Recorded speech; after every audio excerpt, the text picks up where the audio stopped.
চলচ্চিত্রের দুনিয়ায় রীতাভরি চক্রবর্তী এখন একটা উল্লেখযোগ্য নাম। অগবধূ সুন্দরী ধারাবাহিকের মাধ্যমে আত্মপ্রকাশ। এরপর চোখের তারা তুই সিরিয়ালে কিছুদিনের জন্য দেখা যায় রীতাভরিকে।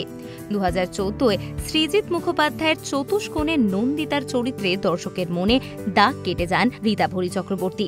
এরপর আর পিছনে ফিরে তাকাতে হয়নি তাকে। একের পর এক ছবিতে অভিনয়ের সুযোগ পেয়েছেন। এই মুহূর্তে রীতাভরি হয়ে উঠেছেন ইন্ডাস্ট্রির প্রথম সারি অভিনেত্রীদের মধ্যে একজন। সেই সঙ্গে বোল্ড অ্যান্ড বিউটিফুল আন্দাজে ফটোশুটে তাক লাগিয়ে দেন অভিনেত্রী। তার জীবনের খুঁটিনাটি জানতে মুখিয়ে থাকেন ভক্তরা।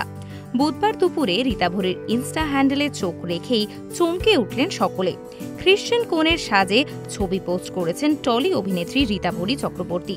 এই ছবিতে কোনো ক্যাপশন দেননি তিনি, যা মানুষের কৌতূহল আরও বাড়িয়ে দিয়েছে।